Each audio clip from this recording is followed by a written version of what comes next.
Deryn, welcome to the podcast. It's really nice to have you here. Oh, it's lovely. Lovely to be here at last. At last, yeah.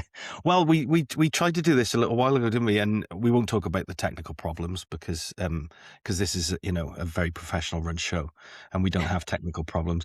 But then we had to delay it a bit because you were in Paris at a conference, and we were talking a little bit while you were there, and I was fascinated. I mean, I just love the idea of it. I wish I'd gone because from a non-academic point of view, it seems very niche. You were there.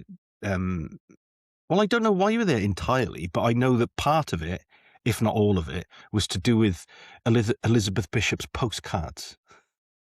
Right. So I've got some colleagues at the University of Sheffield who've got this big project, I think it's 2 years, where they're thinking about her postcards, and there are hundreds and hundreds of them. And nobody's really thought before that there's obviously a big thing about Bishop's letters and Lowell's letters, but actually thinking about the postcards as objects rather than just bits of text that occur in collected letters and things, so that you get recto and verso and you get image and text, and it's a really lovely thing to think about. And so there was a conference in Paris that was focusing on Bishop, yes, but lots of other people thinking about other artists that had worked in postcards, and it turns out there's a lot. It was 4 days. So there were filmmakers, there were artists, there were writers, really, really full on, lovely experience. And also Paris, which is a good place for me. Paris in spring. Yeah. Well, Paris What? in any month, really. I quite like Paris in the autumn. Yeah, Paris in any month. What? Why is? We'll come back and talk about the postcards because I think it's a fascinating subject. But why is Paris special to you? Wow. I'm just thinking about that, but I think it was the first place that I went to that was out of the UK where I travelled on my own, and maybe I was 15, and we went with a friend, and that felt like a really big expedition. Um, and then I think I've tried to go back as often as possible. So, in a way, Paris is probably the city I've had the most encounters with at various stages in my life. So I feel like there's a kind of history of me every time I've been there, from being a teenager to being, old me now. Um, and I like the fact that I've got to know it a bit. I can walk it. I mean, it's a very walkable city, and that's what one of the things I love about it. So You do you flaneuse? Is that would be definitely the wrong word, wouldn't it? I'm using that completely incorrectly, but no, you're not. I mean, the whole well, kind they of don't let me into Paris. You see, they don't let me go there. the whole thing about, that kind of 19th century, early 20th century city where you walk and random things happen, kind of that kind of surrealist encounter with surprising things. I mean, I was thinking about it, Liverpool is quite a surreal city as well. So there's a sense where that idea of meeting objects, meeting people, having those getting lost feelings.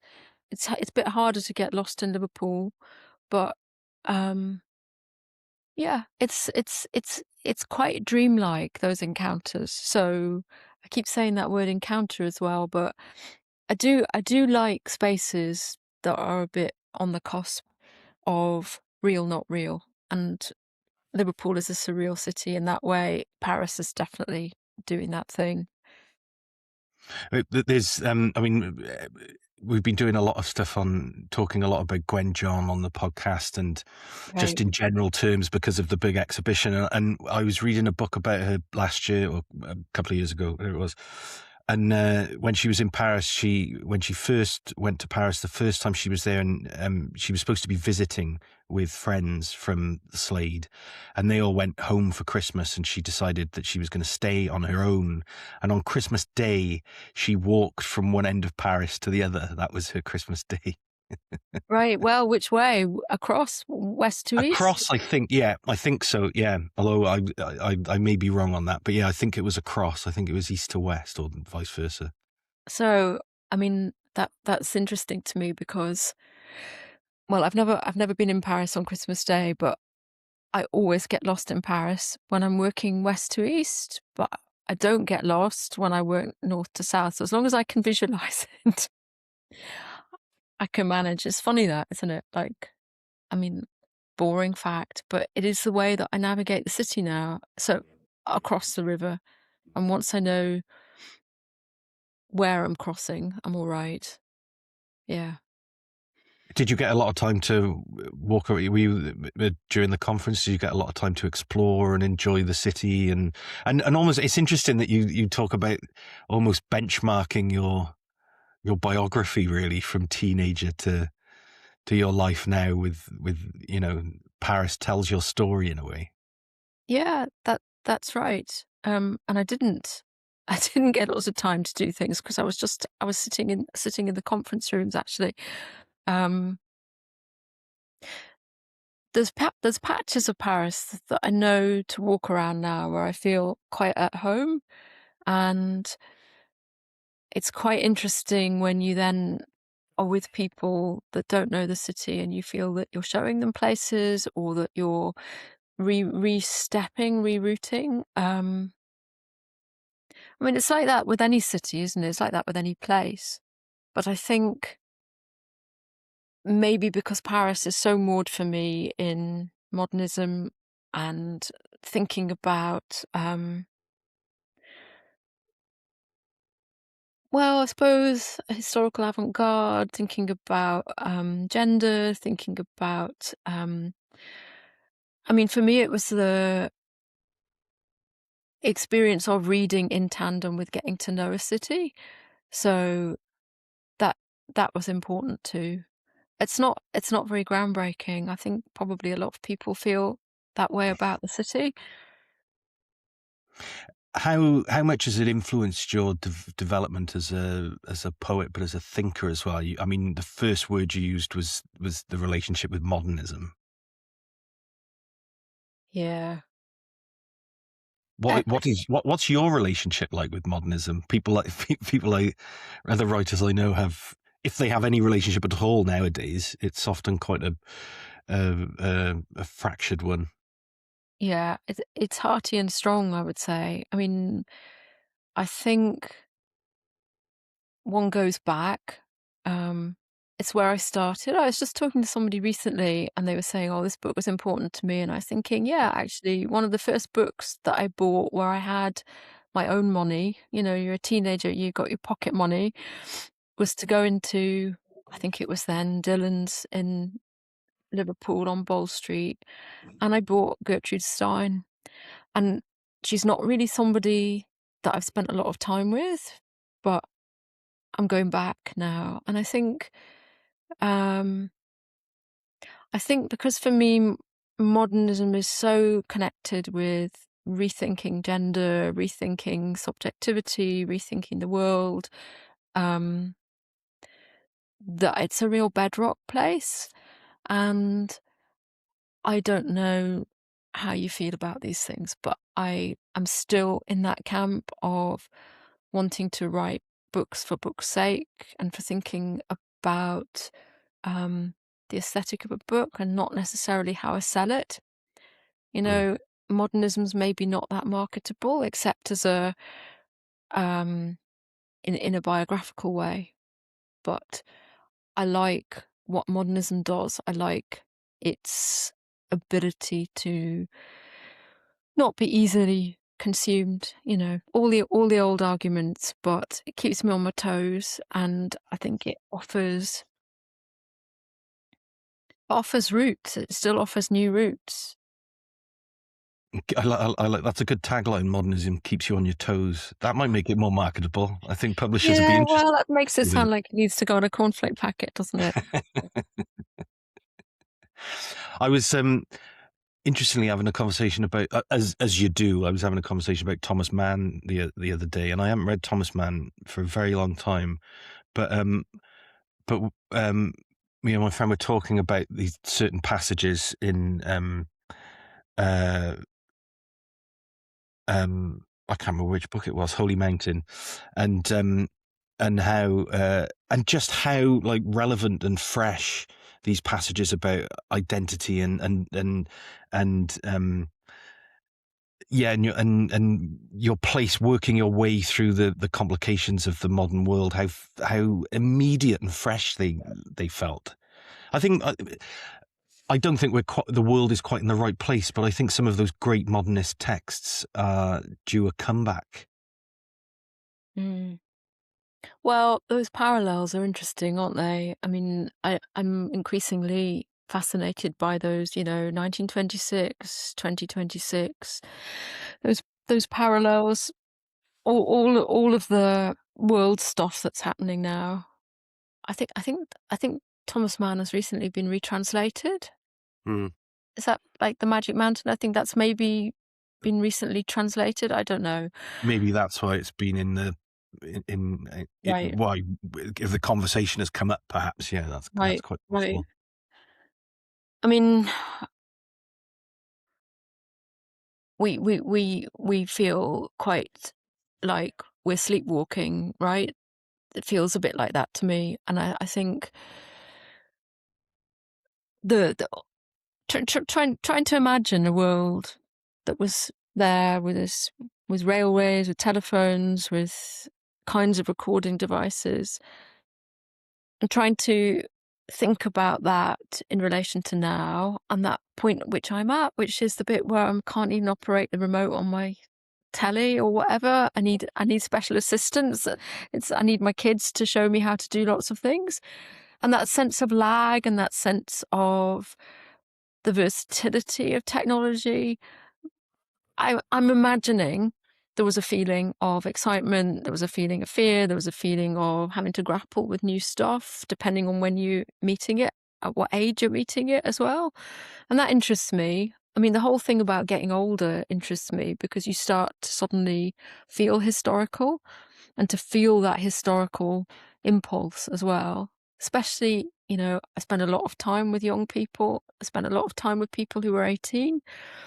All the cultural reference points, all the shifts, that sense that you're having to know the world through their eyes, that feels important. And I think that historical sense, how you get history in a poem, how you think about the depth of the past in the now, is becoming quite important to me. I realise as I speak. I was just talking to somebody recently about how you sit yourself within a tradition, how you sit yourself within a literary tradition, how you're thinking about all the texts that have gone before, all the intertextuality that's there, spoken or not unspoken, what's drifted in. That's important to me. And maybe it's that bit of modernism, Eliot with all his broken, ruined fragments that's still quite resonant to me. And maybe is part of me trying to grapple with the now. Wales Arts Review is back, and it's a podcast. Or rather, the new Wales Arts Review is being built before your very eyes around the central column of my conversations with some of the most interesting and vital cultural figures working today. But for us to survive and grow this time, we very much need your help. If you like what we're doing, like what we stand for, then like our posts, and most importantly, subscribe. The more subscribers to our Substack newsletter and YouTube channel, the better placed we will be to grow and pay writers to tackle the most pressing cultural subjects of the day. Via Substack, you can become a paid subscriber and gain access to exclusive content and an ever-growing Wales Arts Review archive. And by hitting the subscribe button on our YouTube channel, not only do you let the platform know you'd like to see more of our stuff, but you increase the chances of us drawing down revenue from ads. All that goes back into Wales Arts Review to help us grow and improve. We need your support. Press those buttons and then go and enjoy our stuff. It's all for you anyway. That's really fascinating because I never think, I mean, I don't read contemporary poetry and think of you can think of the influences of modernism, but you don't think of them as modernist texts because modernism is something from the past, right? But I suppose that's a really strong relationship between your work and modernism. I can see the relationship between you and Eliot, for instance, in a way that I haven't really thought about before, just hearing you talk about it then. Do you think that's fair? Mm. I'm not a big reader of Eliot, in fact, but, he's there. But well, Eliot's one of those writers that is so his fingertips are everywhere, aren't they? That you can, it'd be like writing a novel set in the countryside and saying that Hardy has had absolutely no influence on it whatsoever. Yeah, yeah, yeah.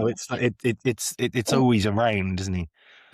Inescapable. I mean, I'm interested in the poet Hope Malise. I don't know if you know her stuff. She wrote a book, I think that's 1926, come to think of it. Maybe, no, it's a bit earlier. It's a bit earlier than The Wasteland. And that's called Paris. It's about Paris. It's in fragments. I like that book very much. But it was quite hard to get a hold of that book. I remember being at a conference and people having New York Library smuggled out photocopies, which was circulated, under the desk. Now there's a nice, I think it's a Faber edition that Sandeep Palmer's edited. That's very exciting, though, to have these books smuggled Contraband. around. Yeah, yeah, Yeah, yeah. yeah. I mean, Woolf is the person that I'm rereading at the moment. Again, somebody that I've not. It's funny when you're in an institution, like when you're teaching, because you're having to. You mean Liverpool University and not in a I madhouse or Yeah, an anything? institution. Or maybe it's the same thing. I don't know. Take that as you may. I mean, but your daily life is reading with people and reading particular texts with people and thinking about them. That's kind of part of my life in the way that it's putting on a kettle and walking the dog. And I think that does probably sit there in the writing. I think people who are teaching in literature departments, it just becomes part of the fabric of things. Sometimes I do feel like a little institutional chicken with my head and neck kind of like sticking out the bars, worn away. But it's there. I mean, I've taught for 25 years, longer. So it's just part of who I am now. Mm. What Wolf are you reading at the moment? What are you going back to? Well, what I'm trying to do at the moment is write a biography, um, a joint biography of Virginia Woolf and Melanie Klein. And the reason I'm doing that is because I want to rethink how we tell stories about women's lives. And they were both born in the same year. So Klein was born in Vienna, Woolf's obviously born in London. And they have these huge kind of overlapping circles. So they kind of grow up alongside each other. And Woolf becomes Klein's publisher, and they don't meet, and they don't meet, and they don't meet, and then they do meet. And then not long after, there's the war, and then Woolf dies. And I'm really interested in that period of women's history, from like the late 1880s to the 1940s, and that huge change that goes on. So part of what I'm interested in is the cultural history. I'm interested in the books, I'm interested in the ideas, but I'm interested in their lives, like how they walked, what they ate, what they read, what they, did they drive a motor car? Like, so all of these things, like what their telephone numbers are, what their pets were, all of that dailiness, which I think is something that gets forgotten a bit in standard biographies because it's the detail, it's not the overarching narrative. So I'm reading the bits of Woolf that Melanie Klein sends me to, but if there's something that I'm quite interested in one of the books, it might send me in another direction to the other writer. So it's kind of a bit deconstructive, but it's also random, and that is fun as well. It's a kind of stream of consciousness thing, so that or not necessarily stream of consciousness, but I free associate each of the writers into existence. And basically, Gary, I'm having fun, and I'm learning a lot. I'm learning a lot about what London looked like. I'm learning a lot about what Vienna looked like, what Berlin looked like, Paris. And I'm amazed how much people travelled. People were quite international in times when it wasn't easy. It Mm. was there was a bus, for example. There was like a double-decker bus that ran from London to Budapest. Imagine that. I'm always amazed when you do end up going back and researching like late Victorian and pre-First World War Europe, just how little we understand of it. How little we understand just how advanced. I mean, it's an awfully condescending way to think of it. But when I wrote a play about Dorothy Edwards, and when I was researching that, to find out that she was from what would have been sort of a Welsh lower middle class background. Her parents were teachers, so what would have been an English working class background, I suppose, really. But her parents weren't wealthy in any way. They didn't have much money. But when her father died and left her mother in penury, really, they had a house in Cardiff, but they rented the house out and went travelling around Europe. They spent like 6 months in Stockholm, and just mother and daughter, where Dorothy Edwards was quite talented and wanted to be an opera singer when she became a writer, obviously, but wanted to be an opera singer.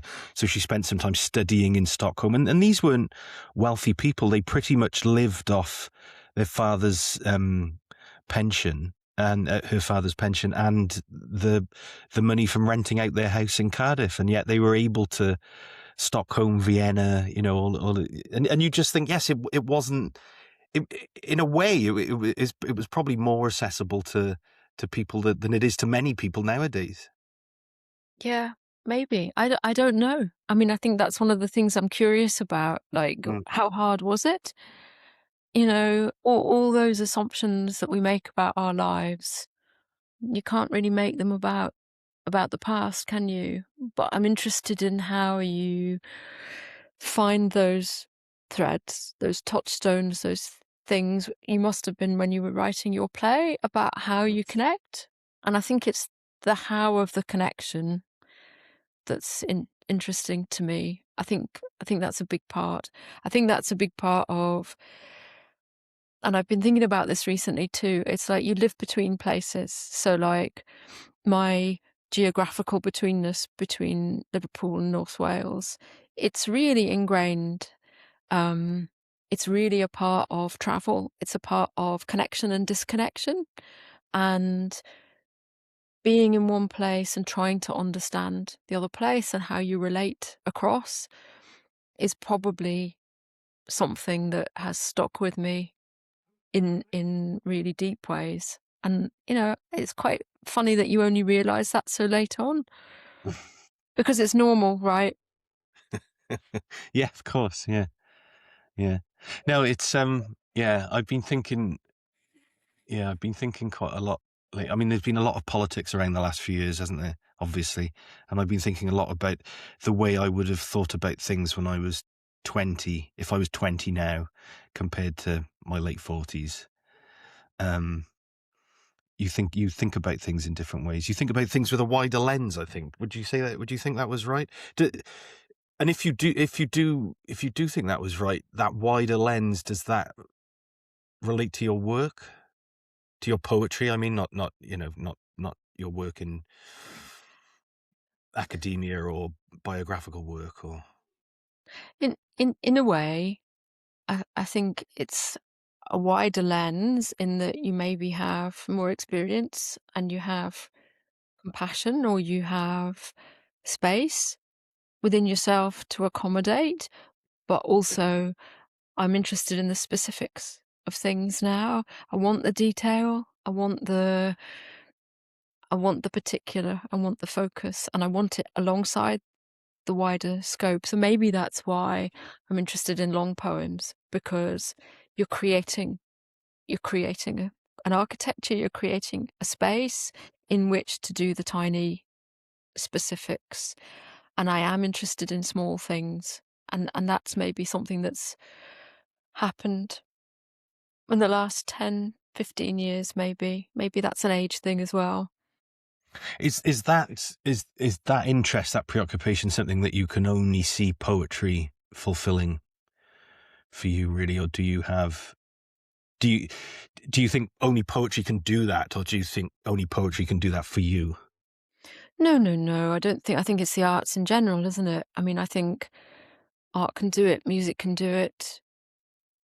We're all part of one continuum or one space, aren't we? I think. I don't really like these generic hard line walls, you know? But the best work I do, or the most interesting work, is collaborative, or it's cross genre, or it's interdisciplinary. That for me is where things are very exciting. That back and forth travel. Yeah, What literally. might what might um your biography of Wolf look like if it's developing the way that it is, if it's sending you left, right, and up and down when it comes, you're following your nose, as it were, with cross references. What is that going to look like? It's not going to be a straightforward No, prose biography, no, is it? no, It's no, going to no, be an no, no. exploration of something. It's definitely fragmentary and suppositional and imaginative, and um, that's why it's fun. It can take its detours and it can be self-aware. Um, and maybe I shouldn't say too much about it, because if you talk too much about these things, you don't write them, do you? Are But you superstitious about things like yeah, it's deeply superstitious. that? No, somebody said to me a long, long time ago, like when I was sort of first starting out and taking things seriously in my teens or whatever, and somebody said, "Oh, if you speak about them, they fly away, and and then you can't write." That's always stuck with me. So that's very superstitious, but I don't think of it as a superstition. I think of it as, I don't know how I think of it. I suppose, like, if you think that an idea can escape you if you vocalize it, it's about as superstitious as you can get, isn't it? Do you know, it might be superstitious, but also I think it's about kind of the energy of a project and getting it done, and thinking about containing the energy of it before you let it into the writing. And if you've kind of thought it out and spoken it out, that compression is maybe not there when you come to do it. And I am aware of that. So, That's a very physical idea, though, isn't it? Do you think that's a physical thing rather than an intellectual thing? well, I don't necessarily think that when we make things, our body's not involved. I think, it's another divide, isn't it? Heads and minds and all of that. It's Your work is Erato and Hodel de Moor specifically. Obviously, they're connected um, mm, as pieces of work, um, but they're big.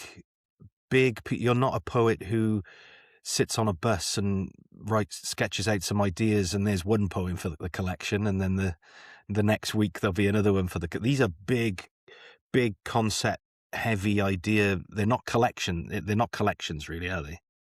not anymore. I mean, I have done that, Hmm. and I think it's okay to sit on the bus and do that. And I think it's just come from different pressures and different ways of working and different desires, really, to make spaces. So with Erato, um, I think I had a question. I had a question about what poetry was going to do in the world for me, what its function was, what I wanted it to do. And there's a big tension in that book between the kind of autobiographical, or not even autobiographical, but auto-documentary kind of work, and how you make space for that in a lyric, right? So I think I had enjoyed making tight, sweet lyrical poems. And then there came a point where the experience that I had was not going to fit into those poems for me. So what was I going to do? How was I going to think about it? I was going to address it as a problem. Um, and I created a whole architecture for that. And then I got to the end of it and I thought, well, now what do I do? I boxed myself into a corner. What am I going to do? Just go away and write lyric again? Well, I would quite like to do that, but how am I going to do that? Mm. So what I wanted to do with the new book was to actually go, okay, I've created this answer to a question, but it's not the ultimate answer to the question. How can I return to it? And I think, like, in the meantime, I'd been writing this big book of art criticism on the artist Paul Arago. And I think when you spend time with a writer or an artist and you see the trajectory of their work, it's very, very useful, because you just see all the twists and turns and the dead ends and the ways in which they try and push their practice on. You see that with the work of poets. You see the fact that they've just had that sheer bloody minded, I've got to continue. How am I going to keep moving?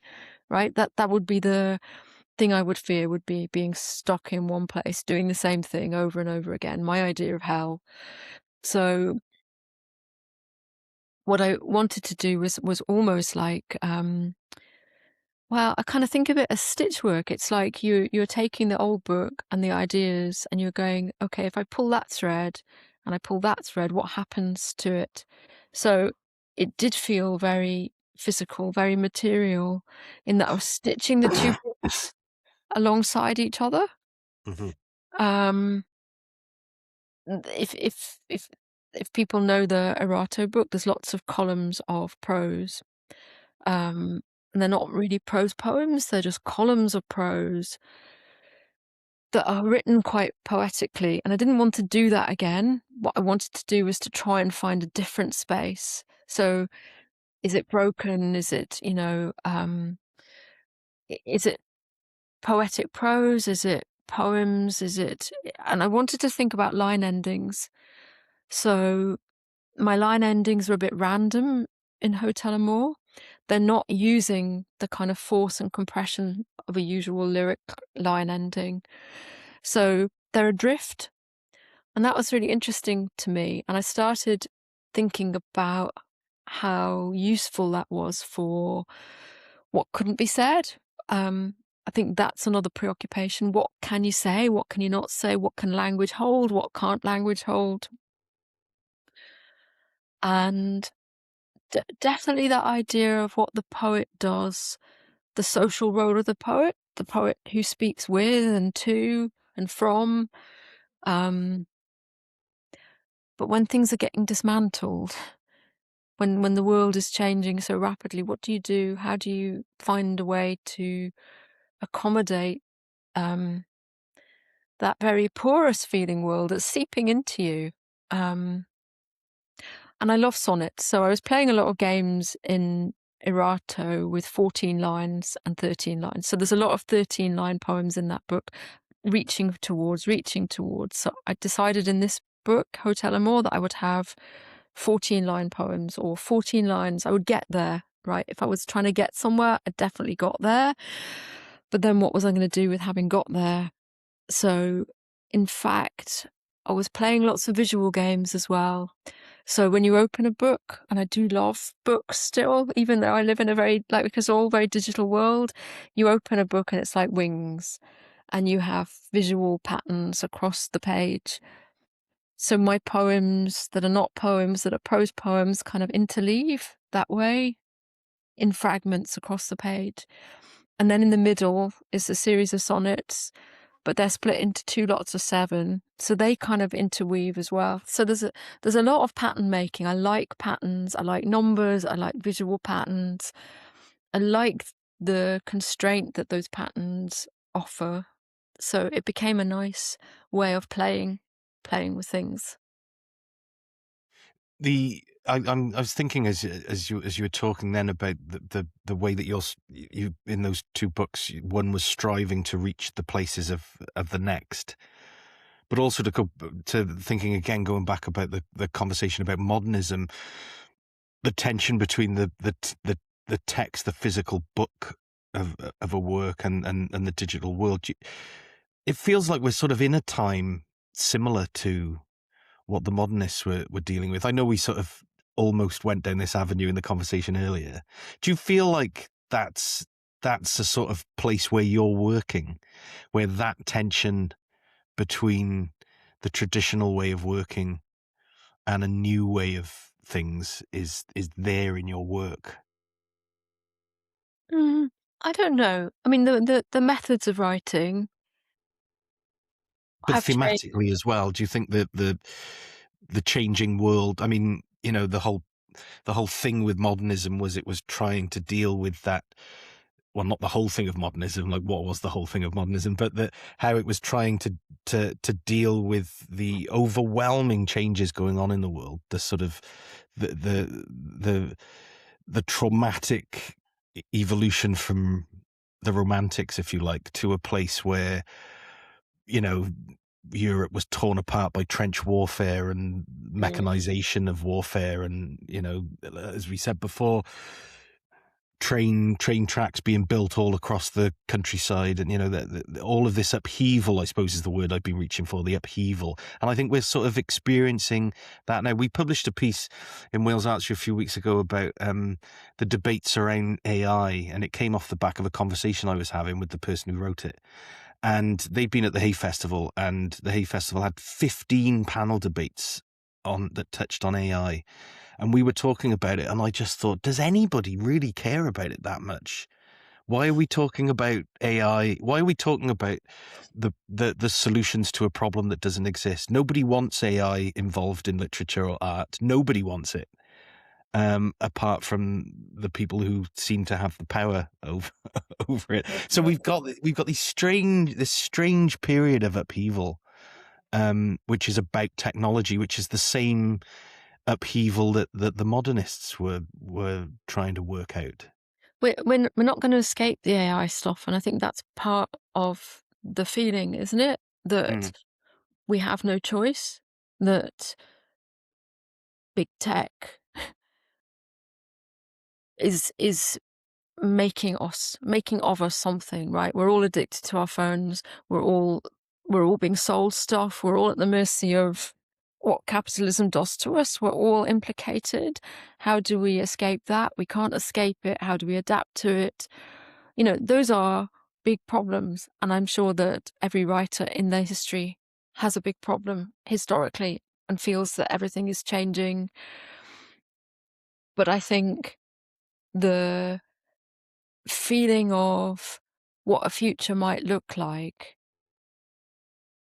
is is a huge question, isn't it? I mean, the way in which we all relate has changed so radically in the last 20 years, and we've had a pandemic, you know, so the whole kind of embodied living stuff has had huge pressure put on it. And if you're living in an invaded country, or you're living in a war-torn city, you know, I do think about that a lot. And I think about then what happens if you're sitting there and you've got your phone. Our access to the world is enormous. Um, I sit in my room, I've got access virtually, as we all have, to everywhere in the world. You can listen to 100 different radio stations. You can listen to all kinds of things. You can be both there and not there. And I think I mean, because of like my particular pandemic experience, which was a very comparatively, it was probably quite safe, but I was very ill, and it meant that I was closed in. And so it overdetermined that, perhaps in a way that I'm sure other people have felt too. So that disconnect between bodies, that disconnect between us and the world, that way in which it became like very transformed, very saving. Like it tried to stop us from being isolated and atomized, but it also became a new idiom in which we work. That's incredible, isn't it? I mean, and I think we have to keep thinking about that. We're talking on this phone line, we're looking at each other, we're in each other's rooms, we've never met. And I think it's an enormous thing. It's like, and makes me sound a bit medieval or something, or going back to the superstitious stuff. But we are replacing modes of being with other people so rapidly, and that is going to change how we work for sure, isn't it? It has to, and that is going to get addressed implicitly in everything we write. We might just not be aware of it. So I'm quite interested in making myself aware of it. We started off talking about geographical places, geographical spaces, and we've sort of got round to the. I was just thinking, as you were saying then, like if we were going to do this interview 100 years ago, I would have gone to my editor and said, could I have some train fare to go up to Liverpool? And I would have spent a couple of days with you having these conversations and then Or edited written me a down. letter, right? Or a Yeah, postcard. exactly.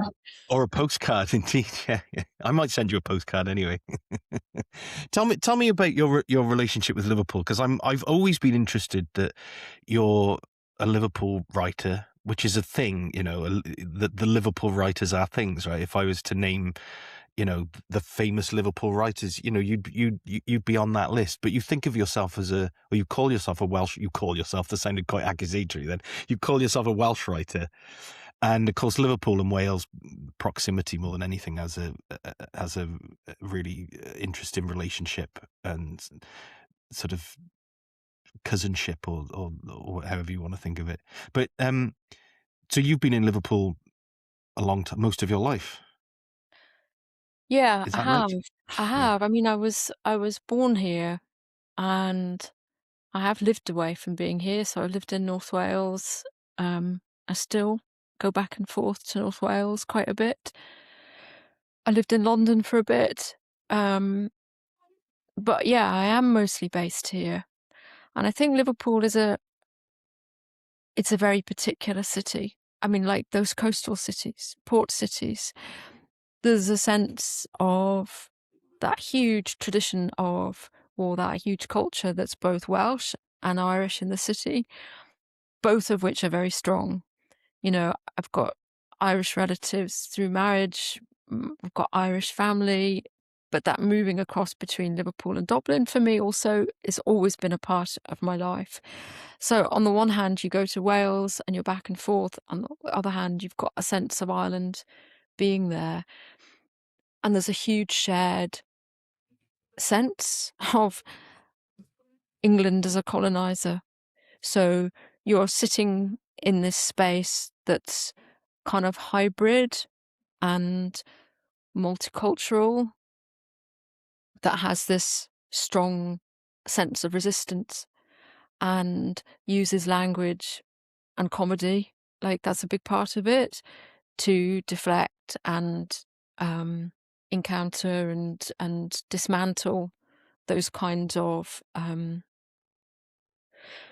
those kinds of colonizations. So, like Liverpool is a country in a way, country of many countries. I haven't really thought about that till now, but The like Republic of Liverpool. the Republic of Liverpool, right? But it is a special case, and because it's so yeah, where were we going with that? I was kind of can't quite remember what you were asking me. But being a Liverpool writer, like there's a lot that's based around um, thinking about um, how you belong or how you don't belong. Like I'm often, you're not from here, you're not from here, you're not from here. Like I get that all the time still, which is quite interesting, and it does place you in quite an interesting position. Like, and I am very aware of. sitting in a funny middle. Um, I really like being here, you know. Do you think you sit in a middle spot within Liverpool, or being in Liverpool makes you in that spot? I always find Liverpool a sort of massive contradictions in some ways, that externally it has this very, very strong personality that is a mixture of sense of humor, irreverence, really strong working class culture, Mm. international multiculturalism because of the Docklands. And then when you go into Liverpool, you realize, like everywhere else, there are people who are just as desperate to get out as any other town where they're born and grow up in. And Yeah, it, yeah. and yeah, I always find it. Yeah, I suppose what I mean is, from the outside, it seems so solid, unlike other places, and then when you get into it, it's just as anxious and difficult as any other big Mm, city, I suppose, or mm. any other community, I suppose. It's had to have strong senses of community, like it's had to, and I think there are huge cliches that serve different different parts of the UK, in that it's, yeah, it's got its working class communities, it's got its football, but it's like there's a lot of cliche, there's a lot of othering, there's a lot of um, you know, it is incredible how people feel that they can um make jokes about Liverpool, all of that stuff. You know, go to Liverpool, get your car stolen, all of that stuff that serves a particular agenda. I remember when I first went to uni, 'cause my mother's from Liverpool. Well, my whole family are from Liverpool, really. My mother's like Irish Liverpool Catholic, and my father was an only child, so it was the balance is the balance is quite skewed in my family. But I went to university. I was 18. I went to university, and I was in halls, and all the halls were shared, so all the rooms were shared. And I was in a room with a guy from London who is still a friend, became a good friend of mine. But immediately on hearing that my mother was from Liverpool, he hid his trainers from me. He was like, "Oh, I better hide all my trainers because you'll be nicking them." And that was, I mean, this was, the '90s, and it was a joke, but it was, and I thought it was funny, but it Mm. was interesting just how much that spreads and filters down. And what do you feel that finds its way into your work? Maybe not, onto the page, but into your attitudes towards your work. That what you were just talking about, being slightly, what's the word? Not placed. Um, It's a good position to be in some ways, isn't it? mm. I'm not happy at the center. I quite like being um at an edge or a corner. Gives you a good perspective. It also means you're not entirely implicated, and you can also be a bit resistant. So I I quite that's probably part of my mindset, and that might sit in the poems. I don't know. But yet still, you're living and have been brought up in a major European city. So you have that position as a writer where you feel on the edge of something whilst also being in the middle of something. That's quite Yeah, interesting. I mean, like, we've got great art galleries, we've got great theatres, we've got a really strong artistic, cultural community, and that's precious. I mean, it's increasingly precious, isn't it?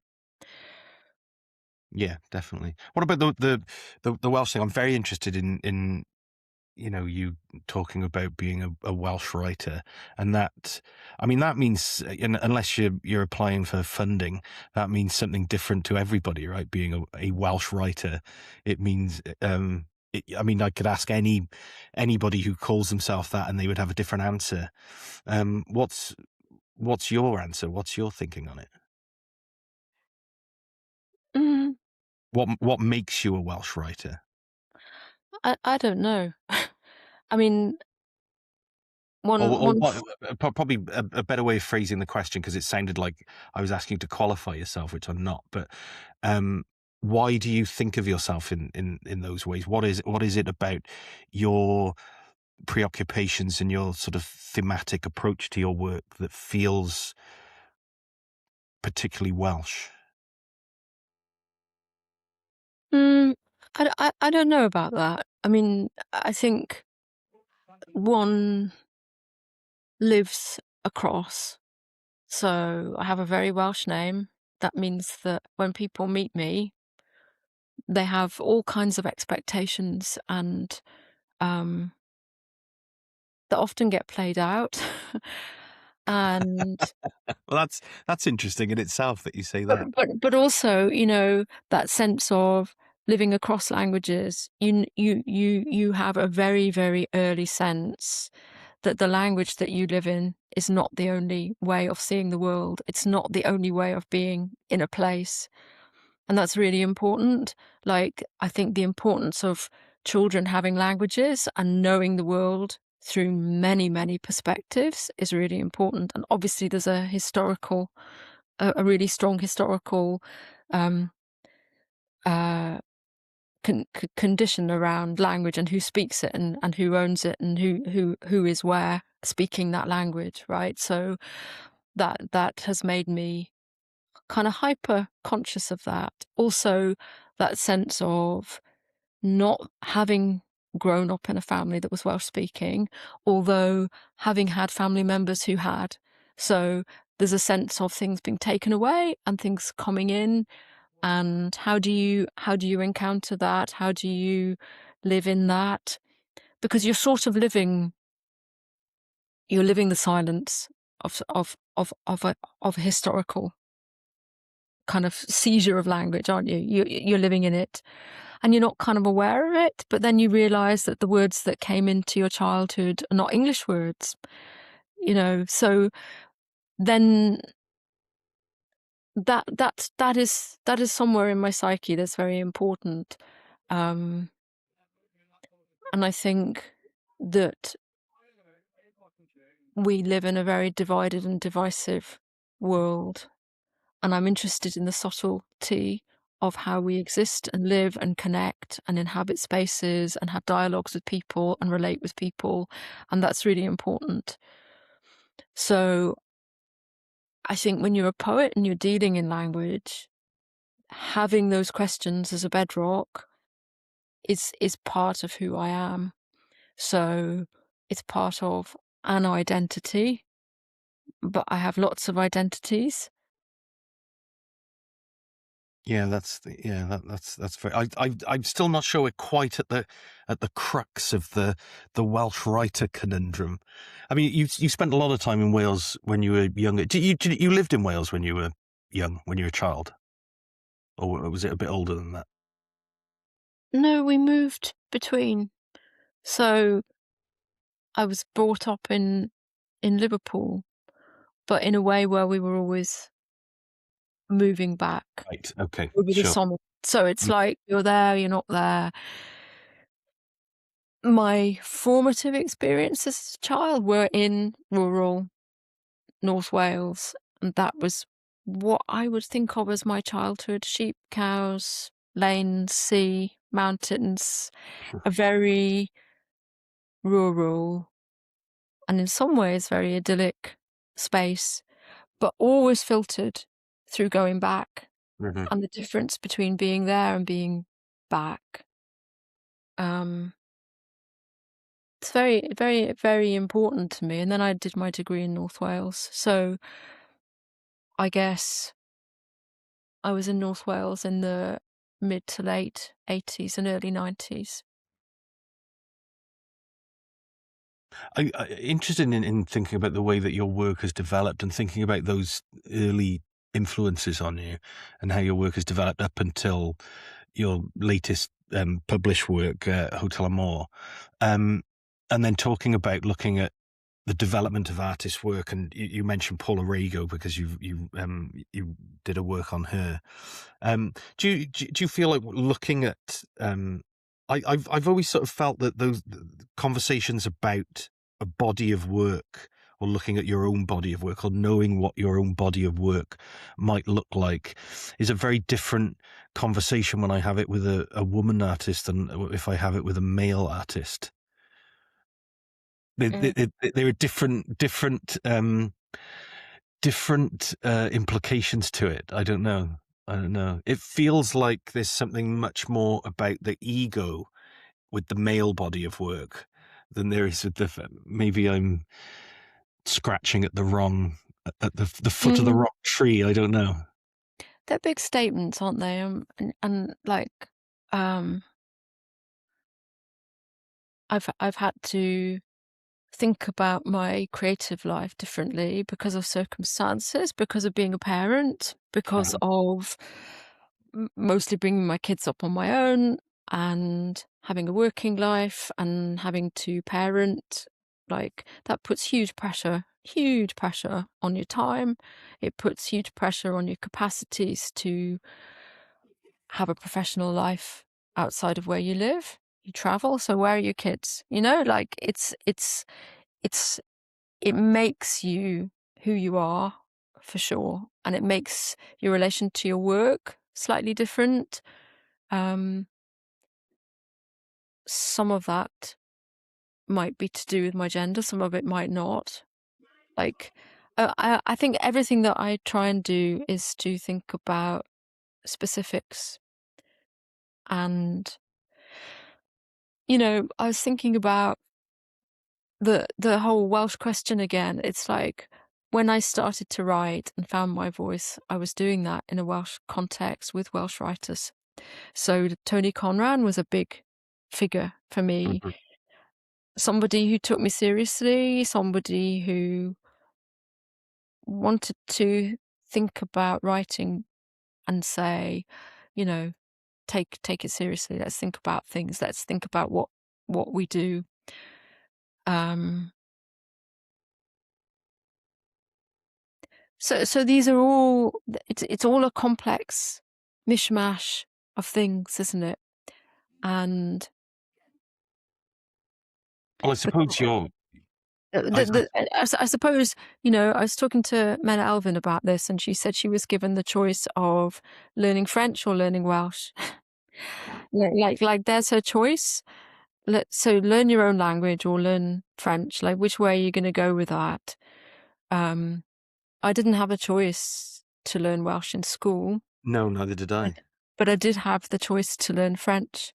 Mm, And what that did give me was a way of seeing myself out of speaking English.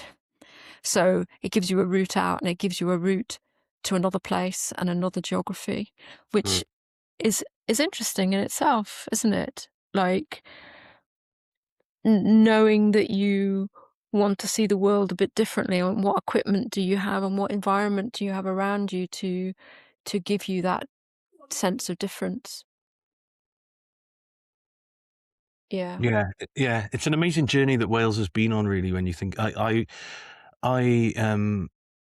did Latin in school. I went to an ex-grammar school in Newport, and I did Latin, which shows you that the WJC of the 90s felt that Latin was less of a dead language than Welsh Right. at the time. Um, it's an amazing journey. But I think similarly, I mean, I chose to do Latin instead of German. I did French and Latin. Um, because I felt like I could learn something about language. Rather than escape English, I felt that there was something I could learn there about English from Latin rather than, Right. I mean, I probably did, but it was probably a bit naive and pretentious of me to do that. But at the same time, it felt like I was engaging in something beyond what the intentions were of the school. You know, I think the school did Latin, because they had a teacher there who could teach it, who was a deputy head, but also they did Latin because they felt that was a real connection to the old grammar school building. That Mm. the way things should have been in that school, and that all of the headmaster wished it was still 1952 or whatever. Mm.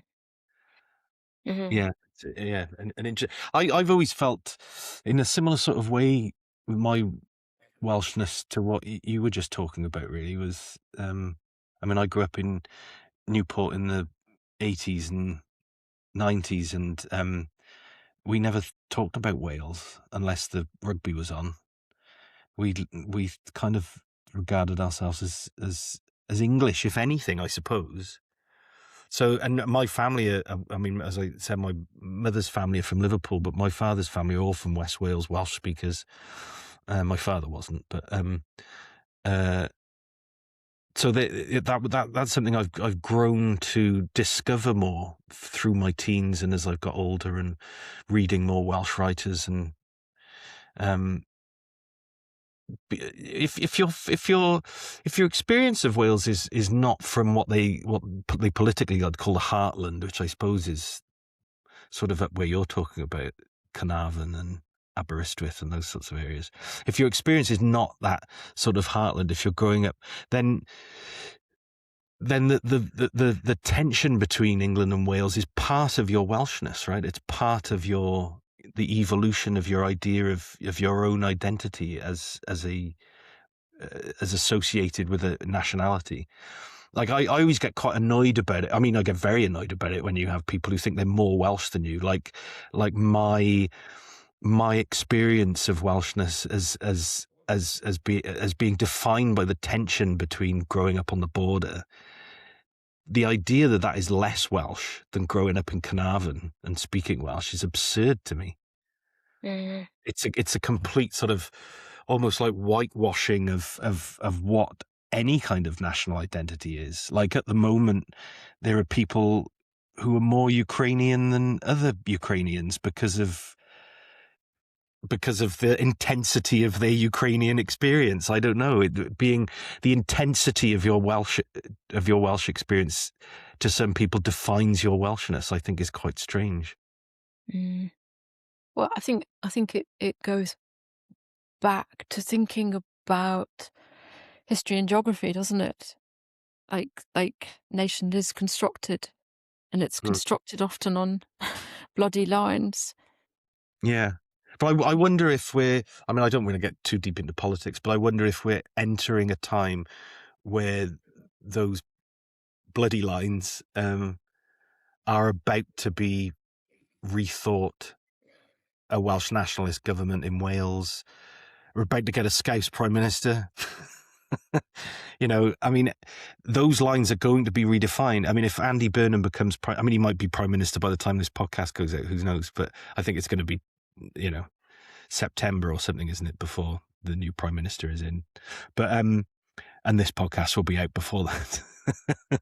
but but if we have somebody who is going to keep to his word and is very much a pro-devolutionist, right? He has to be. So if pro-devolution accounts for Manchester, then you'd assume it must count for more powers for Scotland and Wales and Northern Ireland as well, right?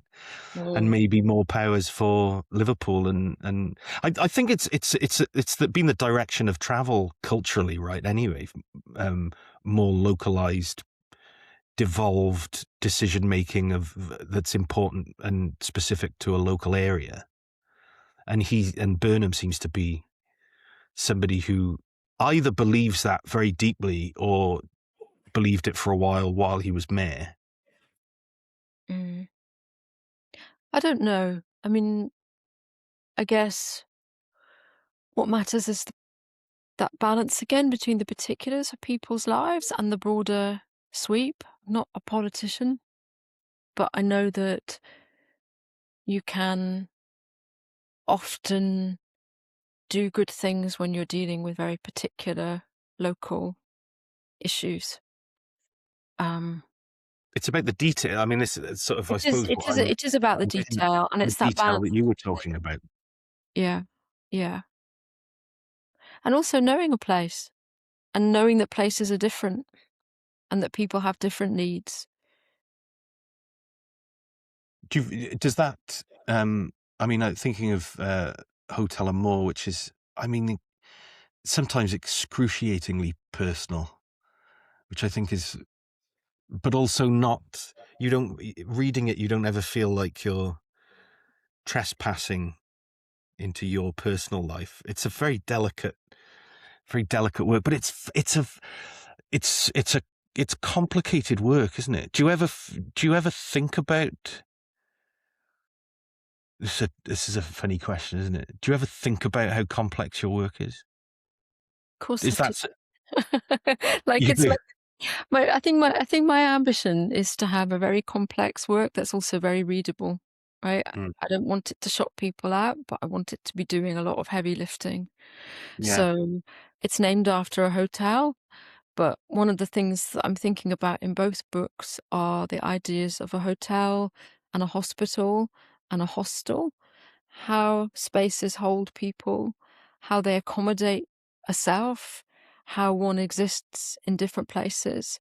I've spent an awful lot, far too much time in hospitals, one way or another, and the idea of places that can be helpful to selves, and in a way, those kinds of spaces, those kinds of holding spaces are very charged, aren't they? They're porous spaces, they're places that one passes through, but hopefully they're spaces that can hold and help. And I think that probably goes back to all that we've been talking about how one situates oneself within a space, how one Mm. locates oneself nationally, but also within a geography, within an environment, that they are political spaces. You know, one checks in and checks out of them in some ways, sometimes to good ends, sometimes to bad ends. They have histories. Um,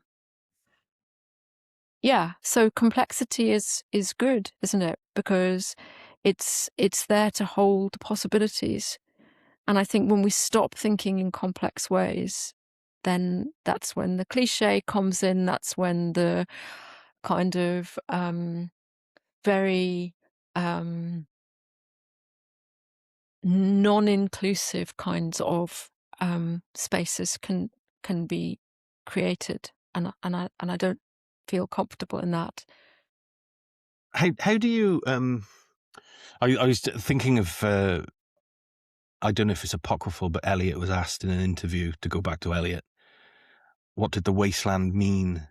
And he said, well, if I could have said it any clearer, dear boy, I would have done. And I wonder if you talked about a question. You had a errata was a question. Errata was a question.